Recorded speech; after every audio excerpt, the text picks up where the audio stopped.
일단은 이제 그 여러 가지 법무검찰 직역에서 다양한 일들이 벌어지고 있는데 그 정성호 법무부 장관 후보자가 지명이 됐고 오늘 이제 출석하는 기자회견 길에서 그동안 불안감을 줬던 검찰 체제의 변화를 바라는 국민 기대가 많이 있는 것 같다. 그렇게 하면서 수사 기소 기능 분리, 검찰에 집중된 권한의 재분배 문제에 관해서는 어느 정도 국민적 공감대가 있다고 생각한다. 이렇게 말을 했는데 이 얘기는 빠르게 잘 하겠다는 얘기겠죠, 그죠?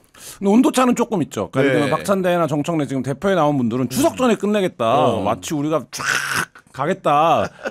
하는데 정성호를 임명할 때부터 예를 들면 그런 느낌은 좀 있었죠. 이분들보다 훨씬 안정적인 를 중시하는 이제 네. 성향이고 그 다음에 지난번에 검찰 개혁을 할 때도 정성호가 약간 다른 얘기하는 거 아니야? 이런 게 기사가 될 정도로 약간 그건 있었는데 그래서 오늘 이제 그 얘기도 했어요. 해체라는 표현은 적절하지 않다. 그러니까 수사 기소는 국민적 공감대가 있는 거 아니냐. 그렇지, 네. 그다음에 집중된 권한을 분산시키겠다 이런 정도 수준 얘기했거든요. 이게 말하자면 그러니까 포지션의 태도로 보면 좀 약간 온건주의자, 검찰 개혁의 온건주의자의 태가 주로 쓰는 어휘들이죠. 그렇지. 그다음에 이제 강경문자들은 해체지. 해체 이렇게 가는 건데 오늘 정성호 법무장관이 보여준 태도는 그거는 아니었다. 근데 이제 오히려 제도 변화라든지 입법을 통한 백업이라든지 뭐 이런 것들이 필요하지 않습니까? 그다음에 검사 오늘 그 얘기도 했어요. 일부 소수의 그러니까 정치 검사들을 제외하면 대부분 국민에게 봉사하고 희생하는 마음을 갖고 있다는 얘기도 했는데 그 얘기는 뭐냐면 결국엔 이 조직 안에서의 동의도 필요한 거 아닙니까? 뭐 이런 부분들을 좀 포괄해서 가겠다. 근데 이게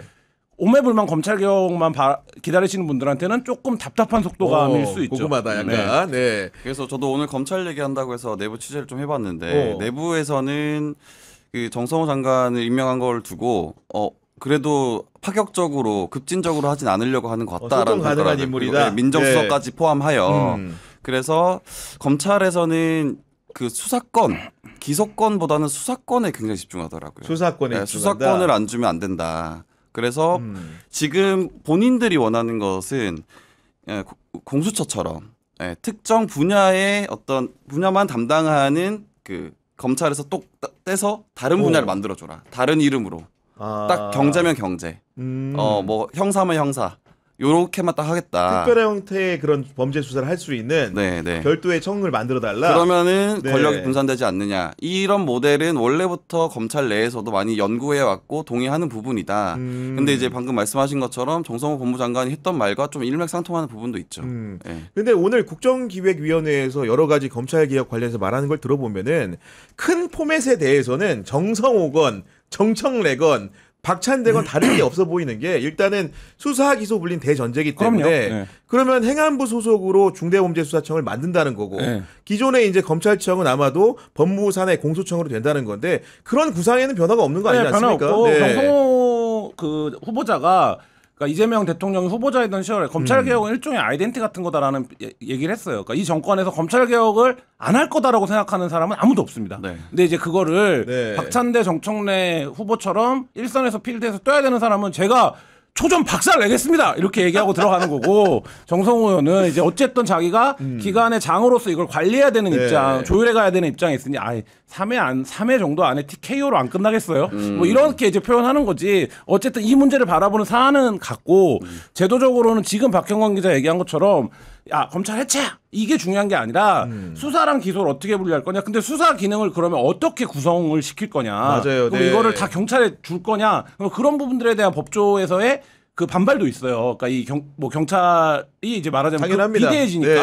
그리고 수사와 기소를 같이 해왔던 게 어쨌든 이승만 이래 한국의 사법제도 아니었습니까? 그렇기 때문에 이 부분을 제도적으로 안착시켜야 되는 문제가 또 있습니다. 이건 현실적으로 변호사들이 요새 기고도 하고 있잖아요. 이렇게 가면 아무것도 못한다. 이런 형사제도는 없다라는 하는데 그런 우려들을 포함해서 어쨌든 제도를 만들어야 되는 상황입니다. 그런 상황인 것 같고 일단은 그 정성호 그 의원, 정성호 법무부 장관 후보자의 캐릭터에 대해서 여러 가지 그 생각들이 많은데 제가 어떻게 이렇게 임명이 됐는지를 전말을 좀 알아봤습니다. 알아봤더니 이재명 대통령이 6월 20일쯤에 정성호 후보자한테 전화를 건 것 같아요. 그래가지고 첫 제안을 했답니다. 비아폰으로? 그러니까 비아폰으로 했는지 뭐 일반 폰으로 했는지까 제가 모르겠지만은 거기에 대해서 정성호 그 후보자 같은 경우 최초에는 고사를 한 것 같아요. 아, 당연히 고사하죠. 그래서 제가 네. 어제도 이제 방송에서 말씀드렸지만은 원래 이번 주 목요일 날 정성호 의원 저녁 약속이 있습니다. 그럴 정도로 이제 고사를 하고 본인 안 하겠다는 의사가 분명했는데 그러던 차에 지난주 금요일 그러니까 인사일로부터 이틀 전에 전화가 다시 한번 이재명 대통령한테 와서 간곡히 부탁을 했고 또 강훈시까지 보냈대 직접. 직접 현장에 보내가지고 검거를 해버리니까 정성호 그거를 현장에 후보자가 검거했다고 삼고초려 뭐 이런 표현도 있는데 삼고초려했다고 하자. 삼고초려를 해가지고 이렇게 설득을 하다 보니까 정성호 의원도 수락을 했고 그래서 했다는데 이재명 대통령하고 정성호 의원은 굉장히 가까운 사이인 건 다 알잖아요. 근데 사실은 둘 다 사법연수원 18기 동기고 법조를 알 만큼 아는 사람들끼리 얘기를 하는 건데 사실 제가 들어보니까 내막을 들어보니 오광수 전 민정수석 인선을 두고 좀 갈등이 있었대요. 왜냐면은 정성호는 자타공인 민주당의 인재영입위원장이란 말이야. 그리고 내가 그 사법연수원 18기고 법조 꽤나 아는데 그 오광수에 대해서 그 반대 의견을 낸 거는 기본적으로 특수부 부장검사를 한 사람이고 거기에 더해서 일부 비판이 있는 보수 로펌에 근무를 했는데 우리가 굉장히 껍질까지 벗겨서 이해가 잘 돼 있는 상황이냐. 이런 걸 묻고 이제 이재명 대통령 약간 이견이 있었다는 거예요. 근데 그런 과정에서 오광수석은 검증 과정에서 논란이 돼서 물러났고 그런 상황에서 약간 냉기가 있었던 건데 그런 부분들이 다시 붙으면서 또 정성호 후보자가 수락하게 된 일련의 과정이 있었다는 게 제가 취재한 내용입니다. 네. 뭐 어때요? 좀 괜찮았어요? 좋았습니다. 좋아. 박스는 쓰겠는데 기사는 안 씁니다. 박스는 쓰겠는데 가능한 상황인데 여하간 그랬다는 것이고 여하간 정성호 의원이라고 할지라도 아까 말한 것처럼 이 개혁 의지 자체는 가지고 있는 분이기 때문에 그 방법적인 측면에서 뭐 예를 들면 타당과 검사들과 소통은 하겠지만은 그 목표가 다르지는 않다 이렇게 이해되지 않습니까? 아 그렇죠. 정성호 의원이 그 후보자라고 하더라도 이게 사실은 검찰 개혁이라는 게 지금 이재명 정부의 가장 큰 과업 중에 하나고 사실상 주변에 보면은 민주당 지지자들도 이재명 정부가 검찰 개혁에 적극적이지 않다면 그리고 혹시 실패한다라면 나는 지지를 철회하겠다라고까지 말하는 사람도 있고 내가 검찰 개혁한다고 해서 찍어준다라고 하는 사람까지 있단 말이죠. 맞아요. 네. 그렇기 때문에 이것은 실패하면 안 되는 일이기 때문에 아까 방금 말씀하신 것처럼 정성호 후보자가 이걸 거부했다라는 것도 굉장히 이해가 가요. 그리고 들어보니까 막 살이 1kg 빠졌다고 지명되고 바로 지명되고 1kg 빠져. 근데 정성호 팔뚝 유지하는 사람들 그러니까요. 근손실에 엄청 예민한데. 그러니까요. 서울대 역도부 출신. 그러니까 그 근육질이 1kg 빠졌다면 굉장히 많이 빠진 거거든요. 그러니까요. 단 이틀 만에. 그럴 정도로 스트레스 받고 있는 상황인 것 같다. 야, 이런 상황에서 근데 저녁 약속은 어떻게 계속 하시나요? 안 하는 지명돼서 인사 검증 청문회 준비해야 되니까 아마도 안 할 것으로 보이는데 일단은 이런 국면 속에서 검찰의 수장이라고 할 수 있는 심우정 검찰총장이 오늘 사의를 표명하지 않았습니까, 김한 기자? 네. 뭐 예정되어 있었지만 전격적인 일정이었는데 어쨌든 뭐 그만둘 수밖에 없는 게 없는 상황이고 관행적으로 그런데 오늘 전격적으로 그만뒀고요. 뭐 퇴임식은 내일 열린다고 해요. 뭐 해석이 분분한데, 그러니까 뭐 모르겠습니다. 내심으로 어떤 생각을 하는 건지. 근데 지금 오늘 뭐 심우정뿐만 아니라 지검장급들이 사표를 내기 시작했고, 맞아요. 그러니까 뭐 시간이 결국 와야 되는 시간은 온다. 뭐 이런 생각입니다. 왜냐면 저기 제가 제 취재원 중에 한 분이 완전히 반명의 완전한 친윤이신 분이 있으세요. 반명의 친윤. 그리고 어쨌든 서울지검에서 굉장히 한 자리 하시는 분인데 이분이 심우정에 대한 이분의 평가는 진짜 제가 전화했을 때 물어보니까 쌍욕을 하더라고요. 오픈런이다 바로. 쌍욕을. 왜냐하면 아무것도 하지 않았다 심우정은. 심우정은 아무 얘기도 하지 않았고 우리 조직이 완전히 붕괴되기 일보 직전인데 지금이 가만히 있고 그리고 원래 그만두고 싶었대요. 그만두고 싶은데 아무도 그만두라는 말을 못해서 못하고 있었다. 그만두지 못하고 있었다.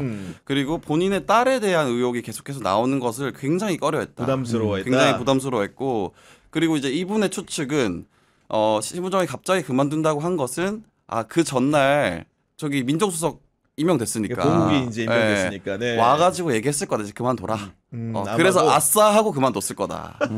예, 그 완전히 정말 엄청 뭐라고 하더라고요. 왜 한마디도 하지 않느냐. 검찰을 지키기 위해서. 그래도 검찰 조직은 살아남아야 되는데 자기 지키기 위해서 저렇게 있다가 간다. 그리고 자기 인사권 한번 못 뒤돌아보고 저렇게 바보같이 10개월만 있다가 간다. 뭐 이런 얘기를 하더라고요. 왜냐면은 실제로 지난해 9월에 이제 임명이 됐기 때문에 윤석열 정부 복판에서 위기일 때 오지 않았습니까? 그렇기 때문에 총장 임기가 원래 2년인데 지금 1년도 못 채우고 가는 거라서 맞습니다. 그런 말이 성립되는 거고. 네, 사실상 그러니까 산소호흡기를 단 건 그 윤석열에 대한 그거를 포기했을 때요.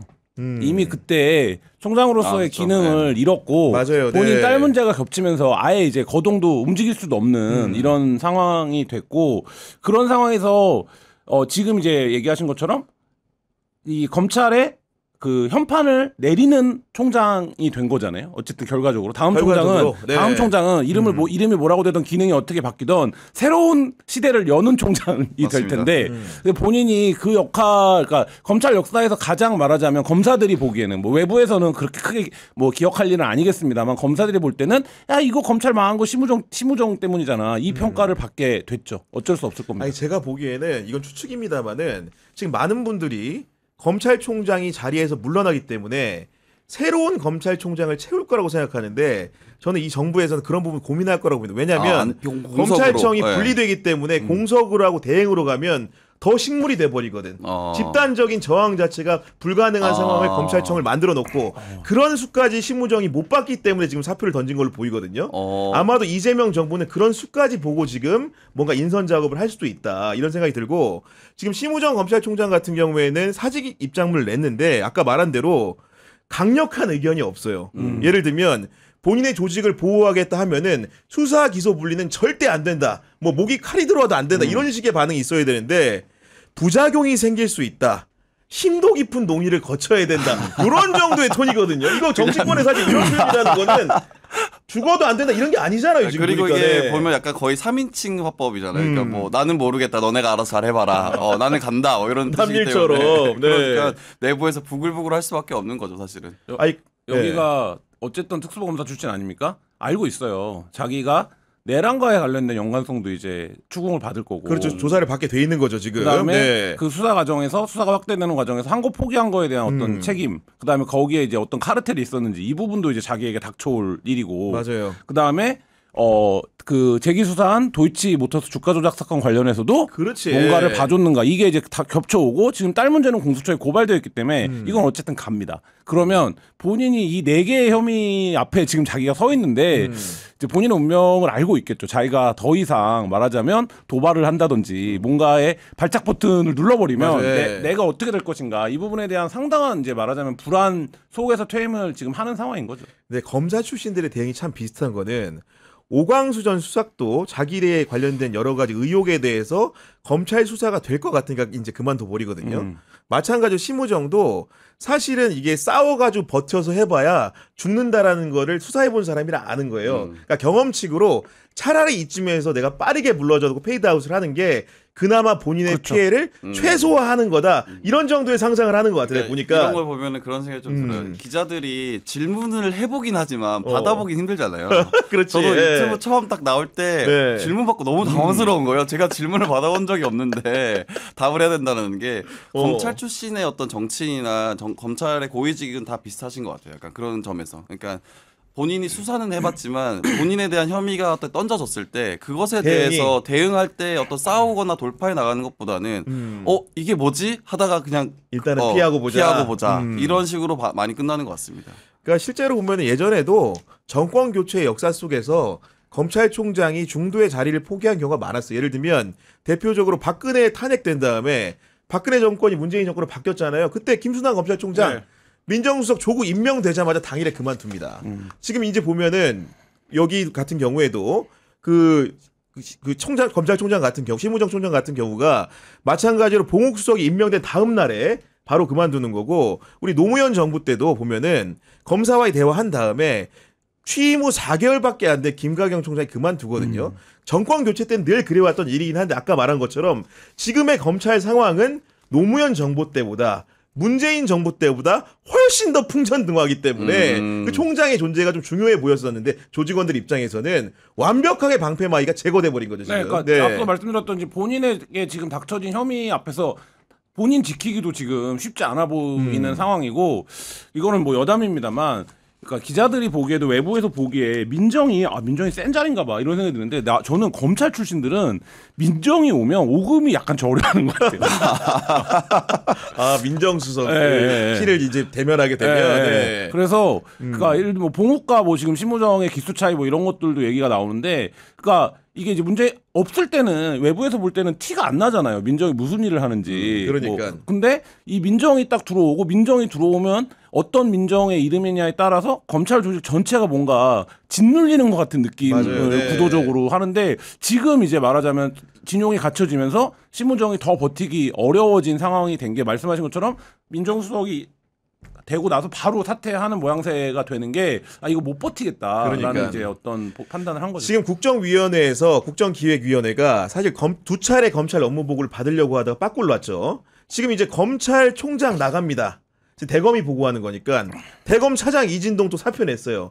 그러니까 더 이상 뭐냐 검찰 업무 보고는 무기한 연기한다. 그쵸? 제가 보기에는 심우정 개인의 문제를 더 깊이 생각한 것으로 보이는데 결국은 그 결정으로 인해서 제가 보기에는 조직은 정말로 방어수단이 사라졌고 이제 업무 보고조차 못하는 집단이 됐기 때문에 앞으로는 정부가 이끄는 방향대로 법무부가 견인하는 대로 모두 휘둘릴 수밖에 없는 상황을 보입니다 지금. 네, 그리고 어쨌든 봉욱 정성호 뭐 이렇게 임명할 때 전 좀 주목했던 게 뭐냐면 언제 서울대 법대를 임명할까. 그 전까지는 없었어요 서울대 법대가. 맞아. 네, 근데 여기서 써먹는구나. 네, 방금 말씀하신 것처럼 이 검찰 조직을 짓누르려면 얘네들과 맞먹을 수 있는 사람을 해야 된다라는 좀 의중이 담긴 것 같아요. 원래는 그거를 의도적으로 좀 의식해서 피해 왔던 것 같은데 서울대 법대 뭐 이런 거를. 근데 이번 임명에서는 또 그런 의지가 좀 담겨 있지 않나라는 생각도 들고. 근데 오히려 그래서 저는 검찰 개혁 속도를 그렇게 빠르게 가져가려고 하지 않는 것 같다. 오히려 좀 안정적으로 천천히 이 사람들을 이미 제압해 놓고 네. 검찰 개혁을 서서히 들어갈 것 같다. 페이스를 잡았기 네. 때문에 그런 생각을 합니다. 좀. 그래서 이제 아마도 지금 검사장들도 줄사표를 내고 있는데 오늘 남부지검장하고 네. 동부지검장이 대표적으로 사의를 표명을 했고 아마도 이제 줄사표가 예상이 되는 상황인데 일단 사실은 뭐 여러 사람들 얘기할 수 있겠지만 동부지검장 네. 양석주 이분 같은 경우에는 제가 인사 기록만 봤을 때는 윤석열 정부 검찰의 최대 수혜자로 봐야 됩니다. 그렇죠. 왜냐면은 윤석열이 서울중앙지검장 할 때 특수산부장을 했고 윤석열 정부가 들어선 다음에 그 남부지검장을 굉장히 빨리 했고요. 그 다음에 대검에서 반부패 부장을 했는데 이게 뭐냐면 전국 검찰청에 있는 부패 수사를 총본산 지휘하는 역할을 하는 데이기 때문에 윤석열의 지시를 이행받아서 특수부 수사를 제일 열심히 하신 분이라고 보면 되는 겁니다. 과거 지금. 검찰을 네. 얘기하면 중수부 기능과 범정 기능을 같이 갖고 있는 거죠. 그렇죠. 네. 최고의 요직이고 그다음에 이제 동부지검장으로 갔고 그러니까 윤석열이 이제 윤석열 사단이라고 부르는데 사실 윤석열이 사단원의 일원일 때도 있었고 윤석열이 이제 오야가 되면서 사단이 그렇지. 됐는데 네. 그 사단의 계보에서 보면 거의 이제 말하자면 그 핵심 인원 중에 하나, 그러니까 핵심 마지막까지 인원이죠. 검찰을 네. 지켰던 인원 중에 한 명이죠. 그러니까 뭐 한동훈도 있고 이복현도 있고 뭐 주진우도 있고 그 이원모도 있고 뭐 네. 여러 명이 있지만 마지막까지 검찰을 지키고 있었던 윤석열 사단의 핵심 오브 핵심이었는데 이번에 이제 옷을 벗게 됐습니다. 그러니까 이분 같은 경우에는 2020년 문재인 정부 때 당시 이제 그 심재철이라는 그 분이 있었잖아요. 네, 그렇죠. 두 분하고 이제 그 예를 들면 그 장례식장에선가 네. 한번 크게 언쟁 붙었다는 거 아닙니까? 뭐 예를 들면 네가 검사냐, 예를 들면 조국 관련해 가지고 불기소 입장을 가진 심재철을 상대로 검사장 선배를 향해서 강력하게 따졌다는 거 아닙니까 지금? 그때 네. 나가실 때 그 글을 되게 길게 쓰고 나가지 않으셨나요? 그때 되게 맞아요. 인상 깊었던 것 같은데. 네. 굉장히 세게 붙고 나가서 좀 화제가 됐었죠. 네. 그런 상황이었는데 여간 이분이 또 이제 그 어쨌든 간에 양석조 동부지검장이 나가면서 사직의 글을 올렸는데 제가 한번 읽어드립니다. 일부를. 검찰에 대한 비판은 주로 사람에 대한 것이다. 사람 영역의 문제를 사건 영역에서 다루다 보면 수사 기소 분리 등 선례를 찾기 어렵고 결과를 예측하기 어려우며 사법 시스템 전체에 큰 영향을 미치는 난제에 봉착할 수밖에 없다. 이렇게 썼는데 저는 이런 글들이 사실은 안 쓰니만 못한 글 아닌가. 네. 이런 생각 듭니다, 솔직히. 이거 나갈 때 뭐 이게 약간 중이병도 아니고 이거를 왜 너는 쓰고 나가고 이거에 댓글을 달고 막 수고하셨습니다 고생하셨습니다 선배님 네. 이러는 이 검찰의 문화 이게 참 밖에서 보면 그 시대착오적이다 이런 그러니까, 생각이 네. 들고 이런 말하자면 선문답 같은 얘기 코에 걸면 코걸이 귀에 걸면 귀걸이 조국에 걸면 얘기 안 되고 윤석열에 걸면 얘기 되는 이런 얘기들 그만하셨으면 좋겠다 좀. 아니 그리고 이제 주로 사람에 대한 비판이라고 하면 자기가 윤석열의 수혜를 입은 친윤계 검사로 불리는 거잖아요. 그럼 그 사람의 문제에 대해서 반성이라도 좀 하고 나가든가. 마치 나는 나가지만 그 사람 문제를 사건으로 치환하면은 우리 국민이 피해 볼 수 있다라는 완벽한 논리적 점프. 네. 본인에 대한 반성은 한 줄도 없습니다. 이게 이해가 갑니까 이게? 저한테 네, 물어보는 거예요 지금 이렇게 국민의 한 사람으로서 이해가 지금. 안 가는 사람한테 물어보니까 이해가 안 됩니다. 신검 기자인가? 자네는 그리고 이 검사들이 항상 사태에 변해서 이 그 자의식 과잉이 있어요. 그러니까 네. 뭐 대단한 국민을 위해서 대단한 일을 해왔다고 출세를 위해서 열심히 형들한테 줄 서고 그러니까요. 뭐 이랬던 네. 건데 그거를 어쨌든 이런 식으로 이제 자의식 과잉 물론 뭐 사회 정의에 보탬이 되는 일들도 많이 하셨겠죠 수사를 통해서 근데 이런 좀 자의식 과잉 이제 그만 봤으면 좋겠다. 그리고 한국 사회가 언젠가 그게 뭐 한 5, 6년 훨씬 넘었죠. 10년도 넘었을 네. 텐데 지나치게 어떤 검사의 어떤 그 모든 것에 중독되어 있다. 검사 그냥 공무원입니다. 공무원이기 때문에 그러니까. 어떤 지검장이 무슨 얘기를 하고 나가는 거 이런 거 맞아요. 이제 예. 기사화해주고 이런 것도 그만해야 맞습니다. 된다. 네. 그런 상황인 거고 그나마 제가 또 이제 검찰을 오래 출입했기 때문에 피본 조사를 해봤어요. 지금 오늘 몇 명이나 나가나 체크를 해보니까 그나마 이번에 나간다고 한 양석조는 양심적이야. 내가 보니까 여전히 친윤 검사로 윤석열 정부에서 엄청나게 수혜를 입은 분 중에 최소 3분이 지금 결단을 안 하고 있습니다. 제가 보기에는. 실명 토크 안 합니까? 실명 토크는 제가 안 하면 결단을 안 하면 합니다. 네. 오늘까지 기회를 드리는 거예요. 3분에게. 국외용발 기회네요. 하는데 알고 있습니까? 그분들도 국외용 기자가 기회를 주고 있는 모를 거. 수 있어요. 모를 수 있는데 오늘을 기회로 제가 방송으로 알게 선포를 되겠네요. 드리는데 이분들을 잘하는 분한테 제가 전화해서 물어봤어. 그 세 사람이 오늘 사표를 왜 안 쓰냐. 보니까 이제 남부지검장 같은 경우는 좀 약간 좀 아까운 측면들이 나가는 걸 보고서 왜냐면 권진법사 수사 열심히 했잖아 막판에 그런 분도 있는데 왜 이렇게 주제를 모르고 안 나가냐. 내가 그랬더니 딱 저한테 한마디 섬뜩한 말을 하던데 걔네들은 뇌구조가 너랑은 달라. 어떻게 달라요? 뭐냐면은 얘네들은 지금 인사 불이익 예상돼서 아마도 법무연수원 연구위원 갈 때까지 버틸 것 같은데 가서도 버틴다는 겁니다. 자기가 볼 때는 얘네들이 이 모든 상황이 윤석열이 대선에서 졌기 때문에 생긴 문제라고 생각한다는 거야. 그 얘기는 뭐냐면은 지금까지 자기가 했던 무리한 수사나 무리한 기소라고 평가받는데 전혀 동의하지 않는다는 거. 이분들. 이게 약간 결과론적인 거다. 뭐 그렇지. 이런 거구나. 선거 때문에 졌기 때문에 내가 이렇게 되는 거지. 그래서 나는 안 나간다. 너무 섬뜩하네요. 근데 그렇게 섬뜩하죠. 말씀하니까. 예. 아직도 그런 사람이 있나 싶은데 실제로 이분들을 잘하는 분이 저한테 해준 얘기입니다.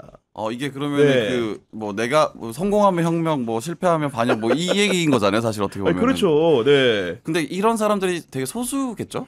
네. 소수로 보이죠, 당연히. 네, 재정상이라고 한다면은, 그러니까 저는 이런 거예요. 그러니까 검찰을 향해 사람들이 다중이 비판을 할 때는 뭔가 이유가 있지 않겠습니까? 그러니까 이게 그 검사 경험칙의 세계를 부시는 게 검찰 개혁이에요. 그러니까 검찰 개혁이라는 게 여러 가지로 설명할 수 있지만 한국 사회에서 어쨌든 사법고시를 보통 아직까지는 사법고시 본 분들이죠. 이 사법고시 보고 한 번 시험 잘 봐서 검사가 돼갖고 그 외에 여러 가지 사회적 편의와 이런 것들을 제공받으면서 그리고 본인은 언제나 군림하면서 그래도 끝까지 내가 붙어있는 패거리에 끝까지 붙어있으면 뭐 법무부 연구위원 하다가 출세하신 분들도 많이 있잖아요. 맞아요. 네, 배치도 달 수 있고 예를 들면은 자기들이 자기들이 보기에도 그러니까 나도 저기서 가서 2년 3년 4년 5년 해서 세상 또 바뀌고 그러면 또 다시 뭐 출세해야지. 그러니까 이게 사법고시 패스 출세해서 그 출세가 당연시 되면서 그 출세를 끝까지 누려야 되는 이 세계관을 부셔야 된다. 그러니까 그들의 세계를 부시는 게 검찰 개혁이다. 그리고 이제 마지막으로 속보 하나 전해드려야 될 것 같은데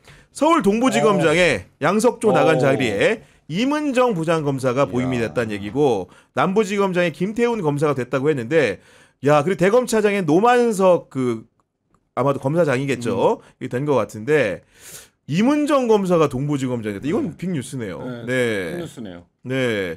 어쨌든 간에 본인이 이번에 국정기획위원회도 참여를 하고 그 검찰개혁에 대한 의지를 많이 보여줬는데 검사장이라는 성과로 이제 자리로 보상받는 것 자체가 또 이제 굉장히 새로운 전기가 될 수 있다 이런 생각이 듭니다, 지금. 네. 사실 그 이문정, 뭐 박은정 이 분들이 국민적으로 되게 기대가 높은 사람들인데 저렇게 또 자리를 주면서 어떤 역할을 할지 좀 기대가 되긴 하네요, 저도. 그러니까 결국은 오늘 이제 옷 벗은 분들 같은 경우에는 후속 인수가 예비게 돼 있기 때문에 그런 것 같고 아까 제가 그 서두에도 말씀드렸지만 아직도 본인이 들자리인지 날자리인지 파악 못하고 계신 3명 친윤 나가라. 그 검사장 분들 실명 공개. 안 나가시면 내일까지 안 나가면 조만간 내일 한겨레 공개. TV가 공개할 제가 공개하지 않고 한겨레 TV가 내일 공개하니까요. 정윤선의 피셜 매니저에서 공개하시는 많은 걸로. 관심 부탁드립니다.